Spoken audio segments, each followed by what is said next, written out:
Баршаңызға қайырлы күн достар, сіздермен бірге Фатима каналыма қош келдіңіздер. Бүгін біз дастарханыңызға сән беретін, өте ерекше әрі дәмді, жұмсақ болып шығатын пирогты сіздермен бірге жасайтын боламыз. Қараңыздар, осындай өте үлкен бір противен біз пирог жасаймыз. Осы пирог барлығына жететін болады. Дәл осындай пирог шыққанын қаласаңыздар, видеоны соңына дейін көріңіздер. Ең алдымен ыдысымызға 3 жұмыртқамызды және де 200 грамм шекерімізді салып, жақсылап тұрып миксерлаймыз. Миксерді тоқтатпай, бірінші скоростта 3-4 минуттай біздің жұмыртқамыз ағарғанша миксерлайтын боламыз. Мінекей мына видеодағыдай сіздердің жұмыртқаларыңыз осылай 2 есеге көтерілген жағдайда жұмыртқаларыңыз дайын деген сөз. Үйлеріңізде самсаның бетіне немесе булочканың бетіне жағатын жұмыртқаларыңыз бар емес пе? Сондай менде артық қалды, соны да осы жерге қосып жібердім. Келесі кезекте бізге керегі 200 грамм қаймақ. Менде бұл жерде қолдың және де дүкеннің қаймағы бар. Екеуін де қостым. Сосын майдың кезегі. Мен бұл жерде 135 грамм сары майды ерітіп қостым. Және де маймен қаймақты қосқан кезде осылай венчиктің көмегімен бірінші араластырып аламыз. Миксермен емес, венчиктің көмегімен жақсылап тұрып араластырамыз. Венчикті төменнен жоғарыға қарай араластырамыз. Келесі кезекте ұнның кезегі. Ұнды міндетті түрде илектен өткіземіз. Және де мына видеода көрсетілгендей бір пакет осындай 18 грамм болады ішінде. Осы пакеттің бәрін қопсытқышын қосамыз. Менде осы пакетті қосып жатқан кезім видеоға көрінбей қалыпты. Сол үшін де сіздерде 18 грамм қопсытқыш қосып, ары қарай осылай миксермен араластырамыз. Енді бұл жерде ұнның екінші бөлігінде илектен өткіземіз де, сосын жақсылап тұрып бірінші венчиктің көмегімен араластырып аламыз.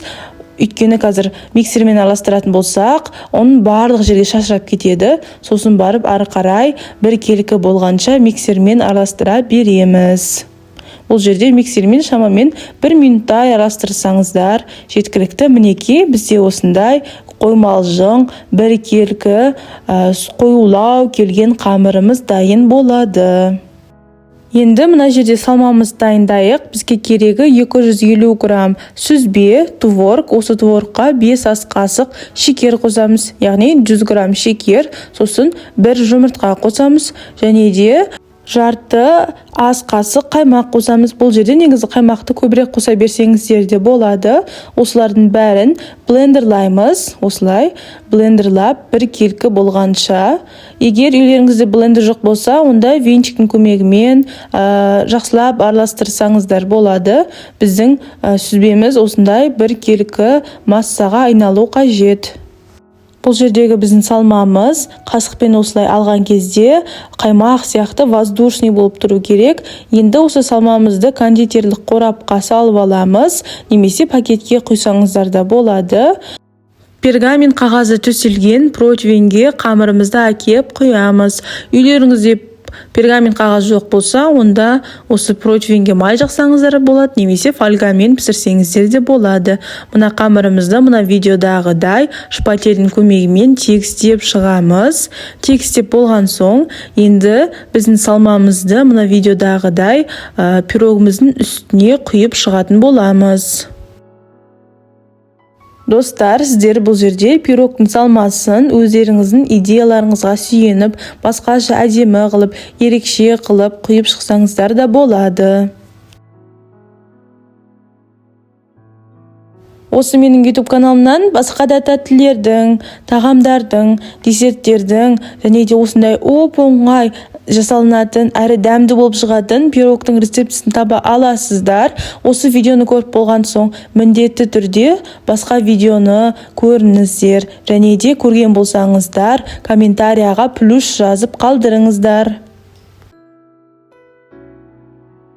Бұл жерде салмамыз біткенше осылай пирогымыздың үстіне өрнек жасап шығамыз. Осы пирогымызды қызып тұрған пеште 180 градуста 25 пен 30 минут аралығында пісіреміз. Сіздердің пирогтарыңыз осылай қызарып, өте әдемі болып пісіп шығу қажет. Осы пирогтың піскенін немесе піспегенін зубочистка арқылы білсеңіздер болады. Осы пирогты жақсылап тұрып суытып, сосын кесіп, дәмін татып көре берсеңіз берсеңіздер болады. Менде бұл жерде мына видеода пирогым 2-3 сағатта суыды. Сіздер кішкене суытып дәмін татып көре берсеңіздер де болады. Ол сіздерге байланысты.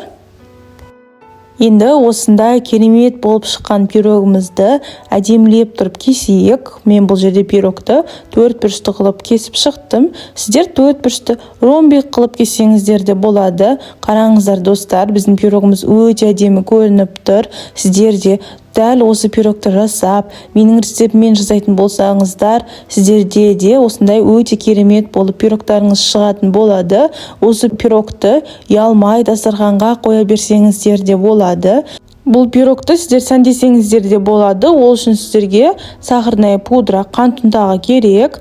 Мінекей, сіздерге бөліп көрсетейін. Бізде бөлгенде арасы осылай көрінеді. Біздің пирогымыз өте жұмсақ, дәмді болып шықты. Сіздермен болған Фатима. Каналыма тіркеліп, лайк басып, комментария жазуды ұмытпаңыз.